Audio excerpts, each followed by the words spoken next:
Hey everyone, thank you so much for clicking on the video. Very quickly, I did want to say I do have a kind of an important update for this series in particular at the end of the video. So if you do enjoy this series, make sure you stick around to the end and listen to that. So hope you guys enjoy the video.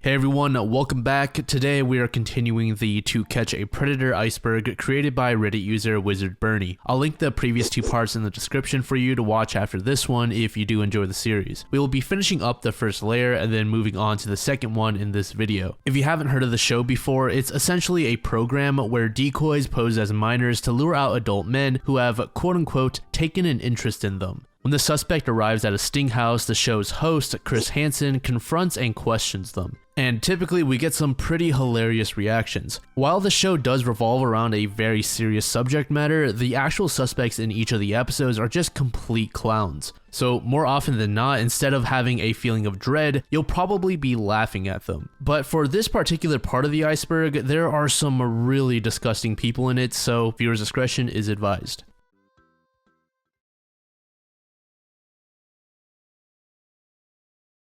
Our very first entry is about a man named John Adam Daniels. John was born in 1981 and was 25 years old when he started talking to a decoy that he thought was a 13-year-old girl. Just minutes into the conversation, John demanded that the two meet up in real life. But before agreeing on a date, John wanted to make it perfectly clear that if anyone found out about them, he could get in serious trouble. And at some point in the conversation, John felt that he was sort of scaring the decoy and that she was afraid of him possibly being a serial killer. To this, John enthusiastically said that he wouldn't kill her and he only wants to have lots of sex.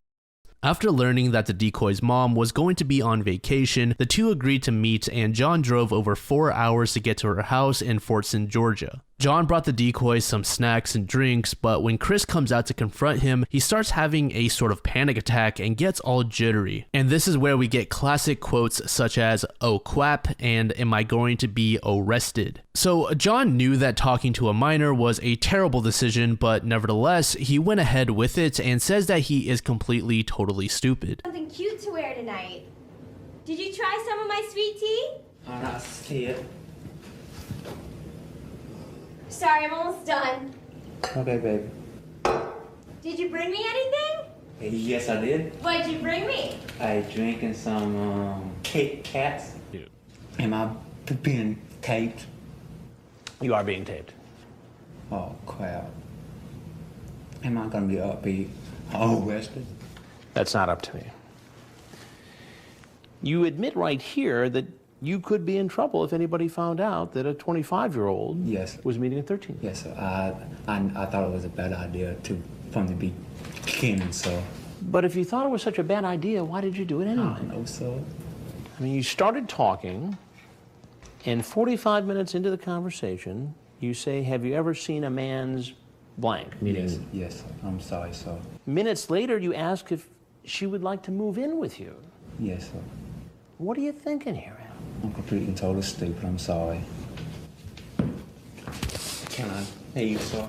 After John was arrested and questioned, authorities learned that it was actually his mother who gave John directions to the sting house. But it's not like his mother was encouraging any degenerate behavior or anything. John actually lied to her and said that he had a new client in the area and he needed to build some cabinets for them. Needless to say, John was fired from his job after the episode went live. Ultimately, John got a 10-year prison sentence with a minimum of 5 years to serve. He also got 15 years of probation and lifetime registration as an offender. John's probation even went as far as to forbid internet use as well as not come into contact with minors or possess any adult material. He was released from prison on February 4th, 2012, but in June of 2015, he was arrested once again for not registering as an offender when moving from Georgia to Alabama. This got him a sentence in Coastal State Prison, but he was released in May of 2020. And I want to take some time to introduce you guys to the folks over at BetterHelp who are sponsoring today's video. Sometimes sometimes life just hits you way too hard and way too fast and makes you feel so spread thin each day. Trust me, I know how that feels, and then add on top the responsibilities of your relationships with people, and you sort of just forget that you need to take care of yourself too. And oftentimes when you're in a situation like that, it feels as though you have no one to speak to.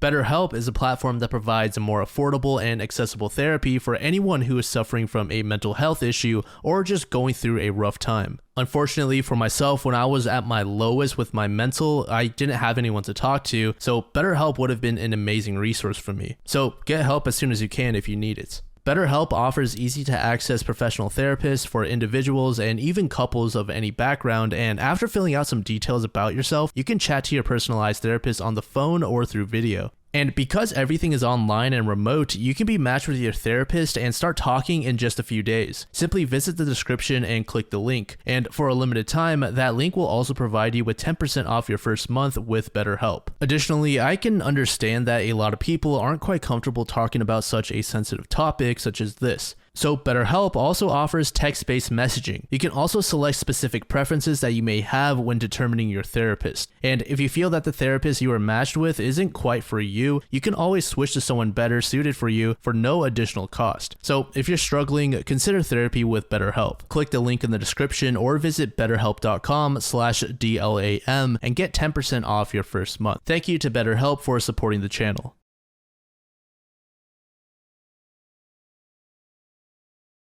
When a parent sends their kid off to school, they shouldn't have to worry about the staff acting like degenerates at all. Walter Babst is one of those degenerate teachers that lost the trust of not only his class, but his community as well. Walter was married and 43 years old when he first came across a decoy posing as a 12-year-old named Beth. Right from the jump, Walter made his intentions clear by calling the girl cute. He also added, not just in that innocent, "oh, isn't she a cute girl" way.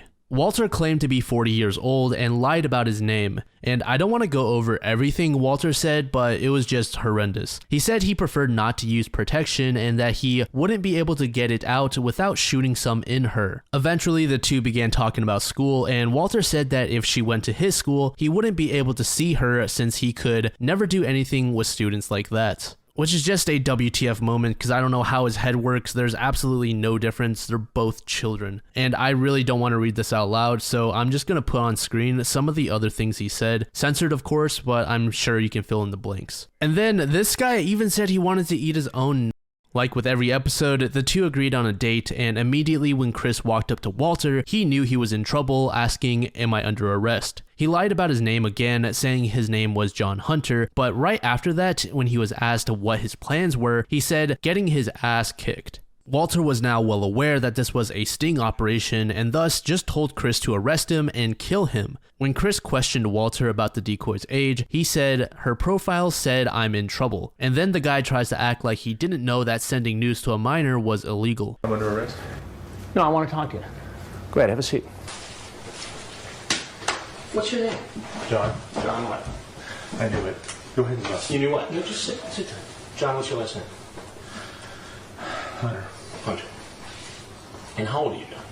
43. 43. And what are you doing here? Getting my ass kicked. Getting your ass kicked. Yeah. I knew it. I knew it was a setup. No, I need you to sit down, please. I need you to just arrest me and take me to jail and execute. I need to talk to you first. Because you know what? I didn't bring anything. I didn't want to do anything. Whatever. Well, why did you come here, though? Help me to understand. Because I'm a sick son of a bitch. In court, Walter was charged with 2 felony counts of attempted lewd acts with a minor and 1 felony count of attempted oral copulation with a minor under 18. His $25,000 bail was paid and he returned to work as a teacher 2 days later. According to some students and several teachers, Walter would go to his classroom and just plop his head down on the table. And at this point, the staff at the school wasn't aware of his recent antics and arrest. It took several days before police and Walter's attorney informed the school of his recent crime. Walter was suspended without pay, but probably the worst thing that happened to him was that his community now hated him. The students were interviewed by Dateline NBC, and some of the details that the kids shared about Walter were questionable and with hindsight definitely made Walter look bad. At some point, police visited Walter's residence and they found several hundred explicit images and videos of minors on his computers. In February of 2007, Walter pleaded guilty and was sentenced to 1 year in jail and got 5 years of extended probation. He also was not allowed to be around children without supervision and obviously was forbidden from finding work that also involved children. With no possibility of teaching in a classroom again, Walter was actually able to find work as an aerospace engineer. I'm done. I'm fried. Well, please arrest me. There's one thing you got to know first. Is that I'm Chris Hansen with Dayline NBC, and we're doing a story on computer predators. Now, if there's anything else you'd like to say to explain yourself, we'd like to hear it. If not, obviously, you're free to go.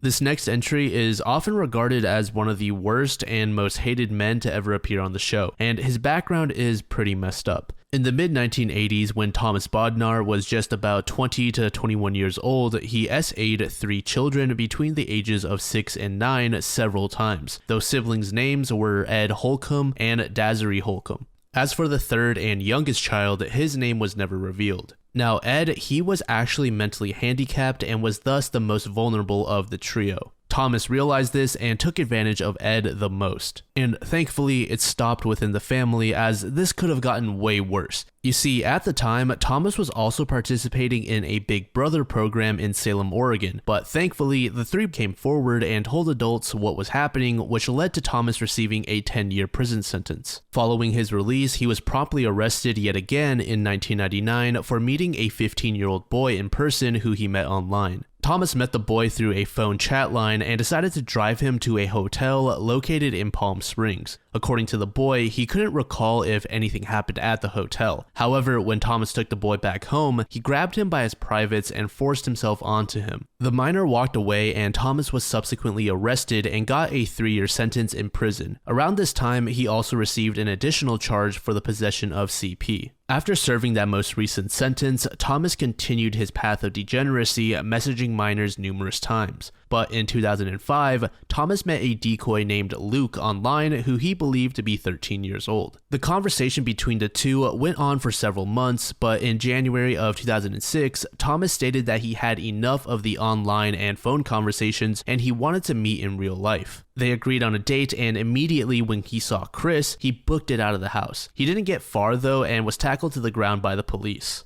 This tackle actually broke his arm and nose, and he sustained a black eye. Our investigation, the child has been a decoy. Did you want to be the cop or the robber? Oh, I don't care. Bodnar says he loves the boy and asks if he could be his first. How you doing? Bodnar runs out the door as soon as he sees me. He's running. And gets tackled by investigators. And with his head bleeding from the tackle, Bodnar speaks to the detective at the booking station. In his car, authorities discovered a camera, vibrator, and lubricant. Thomas did admit that he had sexual intentions, but he claimed that he had no idea the boy was 13. Furthermore, Thomas refused to reveal whether or not he had prior offenses. Officers obviously already knew the answer though. Thomas was given a 15-year prison sentence in September of 2009, but this was only after years of legal discussion, as he was officially charged in 2006. Less than a week after receiving his sentence, Thomas submitted an appeal. Thomas and his attorney attempted to argue that there was a lack of evidence, as well as several other things, but to quickly sum things up, the court determined that there was sufficient evidence and their initial decision was correct. While in jail, Thomas filed a lawsuit accusing the medical staff of ignoring his complaints about his fractured arm, which resulted in an extended period of suffering. This didn't lead anywhere though. He filed yet another lawsuit in 2011 saying that his constitutional rights were being violated due to the poor conditions he was living in. When Thomas was being held in custody before being transferred to Valley State Prison, he claimed that he had to live with a gurgling toilet that spit out coin-sized sewage drops from the ceiling to his floor. Thomas believed that this was cruel and unusual punishment, and this lawsuit actually resulted in a $25,000 settlement for Thomas, and nearly 50 other inmates also filed similar lawsuits. In 2017, Thomas was granted parole, but he was required to serve the remaining 3 years of his sentence on probation. Then in 2020, he was arrested yet again for possessing CP. This time, he was determined to have a mental illness and thus was committed to a facility indefinitely.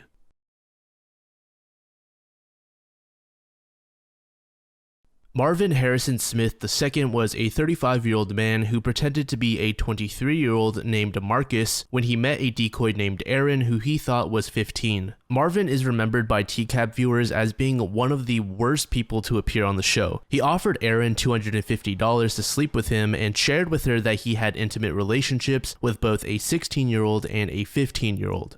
Additionally, he then slept with a 13-year-old and her mother, but this gets even worse as Marvin revealed that he wanted to and tried to get the 13-year-old pregnant with help from a friend of his who was 34. Marvin also shared that he had a friend in his 40s that wanted to sleep with the decoy that he was speaking to, and he tried to coax her and one of her friends to move in with him. He even asked the decoy to try and seduce his dad and engage in lewd acts with him or her granddad. At one point, Marvin asked the decoy if she let him tattoo the letters BMP on her crotch, which stood for Black Man's. Marvin drove over 2 hours to meet Aaron at a sting house, and when he arrived, he showed clear frustration when he didn't get a hug. This guy couldn't wait for her, so he pulled open the curtains, which revealed several members of the TCAP camera crew. Marvin immediately books it, and when ordered to stop by police, he just continues running off. Eventually, he got tased, and officers were able to arrest him. He and his girlfriend wanted to have sex with a girl who told them she was a 15-year-old virgin. Come on in. I'm just gonna finish getting ready. Maybe just like a couple minutes. Online, he calls himself Southwest Georgia Male Yes. His chat is one of the most graphic and disturbing we've come across. At first, he offers the decoy, Aaron Lynn B., $250. Then he tells her about another girl he met online. She was 15 like you. Her mom was at work. Okay. She invited me over. Work. But Southwest Georgia Male Yes does, and is now in our house and in hot pursuit of our decoy. I didn't get a chance to get a hug. Have a seat. But as the decoy walks behind the curtain, the man sees our camera crew and runs. And he keeps on running, even after sheriff's deputies order him to stop. Finally, an officer's taser knocks him to the ground. After he's arrested, he's taken in for questioning. This man with the incredibly vulgar chat reveals something that, ironically, no longer surprises us. And what sucks is that I couldn't find the full police questioning, but the one clip that is easily accessible is so satisfying to watch. I was a minister in the church. What church you go to? My dad was a preacher in the Baptist church. I don't want to go to prison. It also turns out he's married and worried about his wife finding out. What is that? I lose everything I got. Do what? I lose everything I have, Mr. Gay. Marvin's bail was set to $35,000, and he was offered a plea bargain which would only give him 6 years in prison, but he refused it. In November of 2007, he was found guilty on, I believe, 3 different charges which totaled to 25 years in prison with a minimum of 13 to be served and 12 years of probation. Marvin, as you would expect, was not going to accept this result willingly. He then filed a motion for a new trial. Marvin's new attorney argued that he was treated unfairly and that his previous lawyer conducted the case poorly. The new attorney stated that the entire event was make-believe, and since there weren't actual minors involved, Marvin should not receive such a harsh punishment or any punishment at all. This new trial also failed at obtaining a result in Marvin's favor. Marvin was released before fulfilling his entire sentence in 2013, but was arrested and sent to jail for 2 months after he violated several rules set for his release. Marvin's wife also divorced him, but was able to marry again. And shockingly, after everything that had happened, he still found work with a church in Georgia.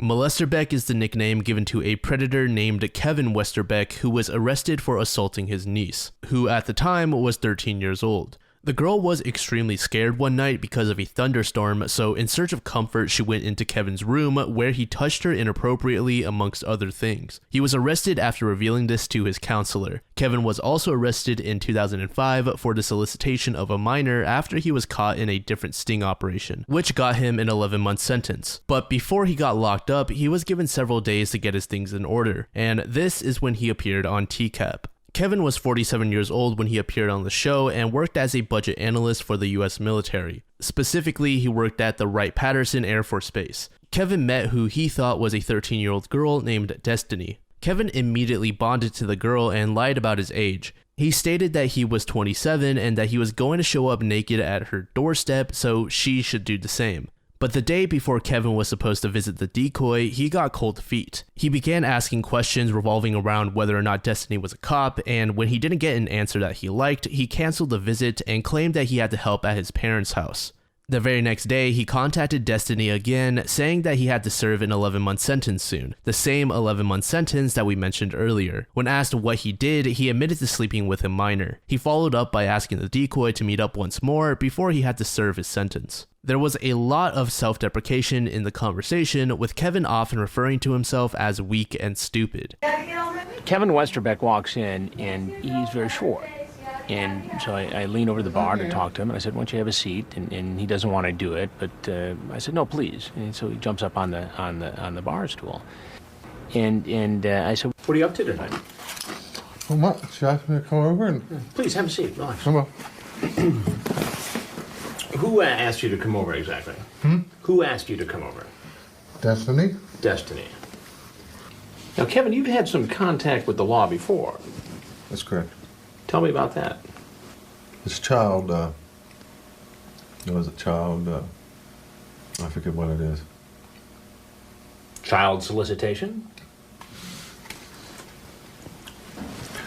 They said I came out to meet some girl, I guess. So let me get this straight. You were accused of doing the very same thing that you're out doing tonight. I had no intention of this. All right, let's go back to the other case for a minute. You pleaded guilty, and you got sentenced for that plea, correct? That's correct. 11 months. Correct. In fact, next week, on Thursday, you have to go to court. Correct. What then are you doing in this house less than a week before you're supposed to be in court and go to prison for doing the very same thing?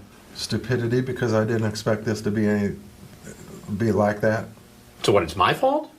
No, it's not your fault. I'm not saying that. And, little by little, his story starts to fall apart. It would be fun then, okay? You say, then I'm big. She says, really? Yeah, how? Then you give the dimension of your... That's not sexual? Just BS talk. Just BS talk. I'm stupid. I'm weak. I have no intentions of having sex with her. Yeah. How can you say that? During Kevin's questioning, he claimed that he was incredibly tired from moving things around in his parents' house and thus gave in to the decoy's demands for him to visit her. Kevin added that he had learned his lesson from the previous sting, but the officer wasn't having it and pointed out that he drove over an hour and a half to meet the girl and even talked about the size of his member with her. In court, the judge was informed that Kevin had been caught in another sting operation before the TCAP one. The judge decided that beyond a reasonable doubt that Kevin would commit future offenses. Kevin got that earlier mentioned 11-month sentence and then a 10-year prison term for the of his niece. But for the encounter with Chris Hansen in particular, he got 9 additional months. I am required in this hearing to make a determination as to whether or not I believe, based upon the facts presented.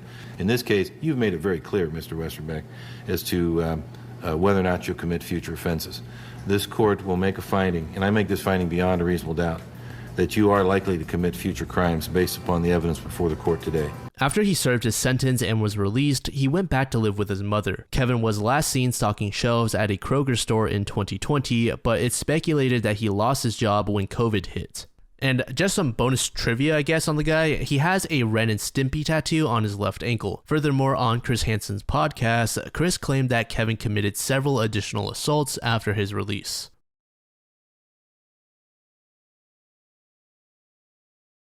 Robert Lyons is recognized as one of the oldest men to appear on TCAP. In fact, I believe he was the second oldest at 68 years old. Robert, like many others on here, had previous offenses. About a year before showing up on TCAP, Robert was convicted of assaulting a 14-year-old boy. He got a 1-year sentence in jail, 5 years of probation, and was not allowed to own/use a computer. And he also couldn't be around children under 18 unsupervised. But this didn't stop Robert from indulging in his vices. He came into contact with a decoy posing as a 13-year-old boy and immediately offered him money in exchange for lewd acts. Robert was a pretty wealthy man, having worked as a property manager for decades. Robert claimed that he was 28 years old, which is just an insane stretch for a 68-year-old. Their conversation ended with Robert saying that he was a bottom and gave the boy his personal cell phone number. At another point, Robert basically offered to be a sugar daddy, paying for the company of the decoy. Additionally, he shared that he always wished he were a woman instead and frequently wore women's clothing in private.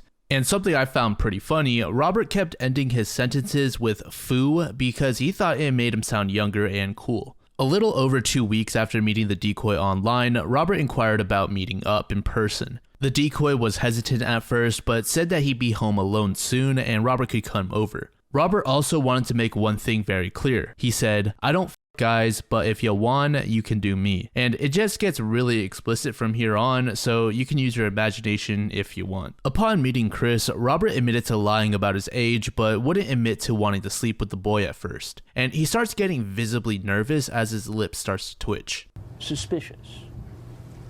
And sneaky looking. What was your plan here today, Robert? No plan. No plan at all. You know, I've got the transcripts of your conversation here. I'm sorry? I've got the transcripts of your conversation here. You say to him, "I'll be your girlfriend and you be my boyfriend," huh? He says, "Are you a girl?" You say, "Nah, sometimes I wish I really was." The problem, Robert, is that your history would contradict that, given the fact that you are a registered sex offender. Isn't that correct? Correct. So you were convicted of that. How long were you in prison? I'm sorry? How long were you in prison for that offense? I wasn't in prison. You weren't in prison. You got probation? Correct. How long were you on probation? I'm still on probation. You're still on probation now. So you're on probation for having sex with a boy, how old? 15. 15. And now you're in this house to meet a 13-year-old boy. How does that look, Robert? I didn't know he was 13. He said so. Why did you tell 13-year-old Luke that you were 40 years younger than you actually are? Because I think the internet is a place where you just... It's always been a pretension. A pretension? You pretend to be this, you pretend to be that, but it's not really. Is this pretend what you're doing here today? No. It seems pretty real to me.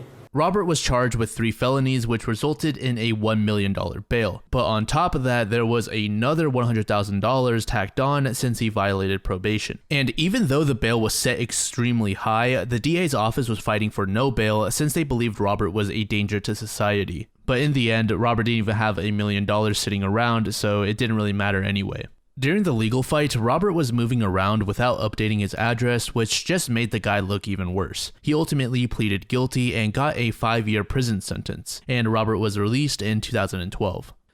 I'm Chris Hansen with Dateline NBC, and we're doing a story on computer predators. If there's anything else you'd like to say to us, we'd like to hear it. If not, there's obviously nothing I can do to keep you here, and you're obviously free to go. He knows he's in significant. Drop it. It would appear that he perhaps got probation instead of prison time.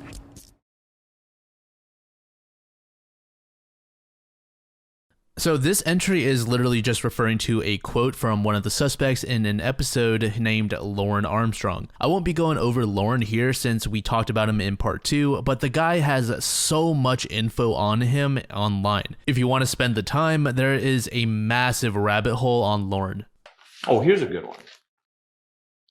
Is Miss thinking about Mr. P? What is she thinking? So I'm not extremely knowledgeable about this show, but this entry refers to 2 different interrogations, and I'm not entirely sure why they're grouped together like this. But either way, both of them are pretty hilarious. Our first interrogation is on a man named Kenneth Brinkmann, aka Jungle Mania 20050. He was 43 years old when he met a decoy that he thought to be a 14-year-old boy. Kenneth drove 45 miles to meet with the boy, and when he arrived at the Sting house, he admitted to pretty much everything and said that he was embarrassed. Yeah, we had some of that chat. But if you go back and look at our last conversation today, or tonight, there was some conversation about beer, and I says, no, I won't do that. Here you say, I have to ask this. Are you a cop? Why did you ask if he was a cop? Because of the age. I mean, I haven't done a thing with him, and I mean, look at what I'm doing. I'm sitting here talking with you over it, you know? So, I mean, that was my largest fear. I mean, to be honest with you, I don't hook up online. I meet people, but I don't hook up online. It sounds like you were trying to hook up tonight. No. But what most people took out of Ken's appearance was his interrogation, and the police officer tasked with questioning him just put him on full blast. In the end, Kenneth got 8 months in jail and a $1.5K fine. Never discussed having sex with him. Nope. Tonight or any other time on these chat logs. I can't say that we definitely talked about having sex. No. Jungle Mania, 5:4 to 6 p.m. I love to have a guy come in my mouth. Yeah, but that wasn't talking about him. I mean, this kid posed himself to you as being a 14-year-old, and that's the conversation that you're having with him? Well, yeah, but he was having the same type of conversation. And he posed to you as being 14 years old. Well, I didn't see any harm in that. It's just like the deal with him talking to me about his cousin. I didn't see Jungle Mania. What's that? Oh boy, the stuff. Oh boy, the when it goes in your mouth. Jungle Mania. Oh, now I never waste a load. I agree. What? Then tell me why that the conversation had to be this explicit conversation that you had with him, rather than that about what's your favorite sport? Who's your favorite actor? The second half of this entry is about a man named Jay Refner, or better known as Meat Rocket 8. It was May 2006 when the married 30-year-old Meat Rocket messaged a girl who he thought was a 13-year-old. Jay immediately asked about the girl's interest in intimate activities and even offered to babysit her. When Jay met Chris, he said he was not a pedo in any way, shape, or form, and claimed that he had never met a girl online that was underage. Once Chris revealed to Jay who he was, Jay rushed to grab his jacket and sped out the front door. He wasn't able to make it to his car though, as police were on standby to arrest him. On adults who meet teens on the internet. If you have anything else you'd like to say, we'd be happy to hear it. She's coming around, guys. Perverted Justice has been sending the sexually explicit online chat logs between its decoys and the potential predators to the Dark County Sheriff's Department. And because it's a crime to show up after soliciting sex online with a minor, Meat Rocket 8 gets arrested. Sheriff's office, put your hands up! And taken for questioning. And during his interrogation, the guy had a really nasty attitude and was less than cooperative. And despite admitting to saying nasty and inappropriate things in the chat logs, he started to play dumb during the interrogation. I never made any advances to her. And you mean online? Have you ever received oral? Online? Yeah, that was just pleasure. If you would like, I'd love to take your hand and show you. Take your hand and show you. I mean, we don't have to read through all this, right? You already know that you made sexual advances towards a female online whose profile was 15. Is that correct? We talked. And then you just drove 2.5 hours to see her. Is that correct? I just want to make sure I got this all right before I go on further, so I don't have to ask these questions again. Do you have any phone conversations with this person? Do you have any phone conversations with this person? No. Never? This person? Yes. No. Okay. Following that, Jay was facing just one charge of attempted unlawful intimate conduct with a minor. He then proceeds to call his mom. Turns out, Jay's mother was an attorney, so his mom had to represent him in court. Jay paid a $5,000 bond to be released, and as for his work, Jay was placed on paid administrative leave. In 2006, Jay tried to argue that Dateline paid $100,000 to have people pose as teenagers to entrap potential predators. In the end, he pleaded guilty in October of the same year. Jay got 30 days in jail, 2 years of community control, which from my understanding is similar to probation, and 40 hours of community service. Plus, somehow, his wife stayed with him until 2016 when he completed everything. Whether or not they are still together now, I am not sure. Daniel Joseph Allen was a 49-year-old with a record who was caught trying to solicit sex from a decoy who he thought was a 13-year-old girl named Sammy. Dan was an avid car collector and found himself in many relationships, none of which lasted long. But from those relationships, he did have a daughter who was a teen when he appeared on TCAP. For work, Dan said that he was quote-unquote basically a programmer, mainly taking on random commissions. But he also shared that he bought and sold various items, primarily antiques, online. In the mid-1990s, Dan was arrested and received a 1-year prison sentence as well as 5 years of probation after he was caught stalking one of his ex-girlfriends. Dan had a program through several of his phones which would automatically call his ex's phone in intervals. This forced Dan's ex to turn her phone off and more or less live off the grid. When talking to Sammy, Dan lied about his age and asked the girl if she would like to sit on Santa's lap. The guy also exposed his bare ass on camera, pissed in a cup, and jacked off to show the decoy. If all of that degeneracy was not enough for you, Dan also asked the girl to piss on him when they met up at a motel. During his confrontation with Chris, Dan said he frequently talked to men and women his own age. But when Chris addressed the decoy's age, Dan said that he had met several people in person who said they were 13 but were actually in their 20s. Towards the end of the conversation, Dan was trying to argue that he was sucked into the situation as he didn't really want to visit the girl, but she kept insisting. And probably the most notable thing about Dan is how nervous he is when he first meets Chris, but then switches up almost as if he discovered this new ravine of courage within him when Chris says he's not a cop. 1 second, and you say, wow, 13, am I too old? Nah, am I too young? I hate to say this, but you're not.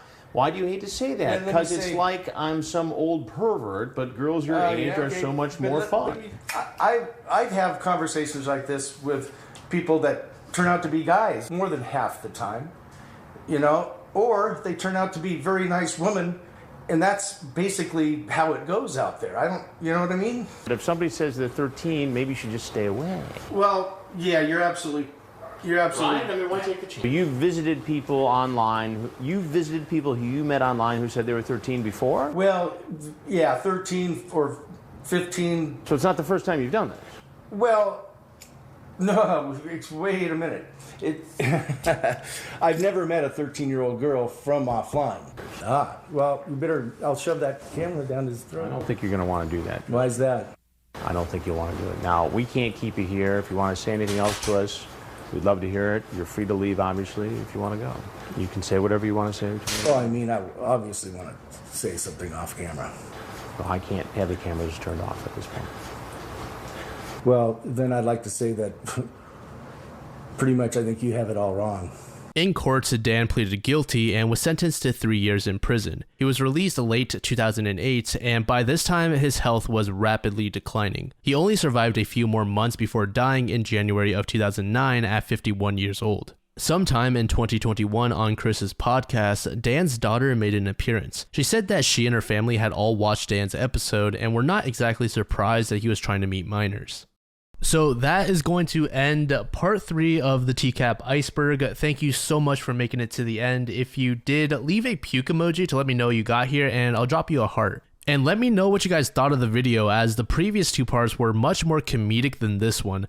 This part did have some funny weirdos, but it also had a handful of genuinely disturbing people as well. And regarding that announcement at the start of the video with the updates, basically I'm not going to be able to continue this series anymore on YouTube, which is very unfortunate because I really enjoy this series. It's a nice change of pace with all of the really morbid true crime stuff that I do, especially with the Iceberg. But YouTube doesn't really like content revolving around TCAP because I don't know, they consider it bullying or something. So some channels, they'll either get strikes or they'll get their video taken down, a warning, or sometimes their channels are outright banned because they make TCAP content. Of course, that's not every channel, and so far, it seems like my channel is doing pretty good with this content. I haven't gotten hit with any strikes or anything. It's just that every single one of these videos are demonetized because of the content, which is perfectly fine.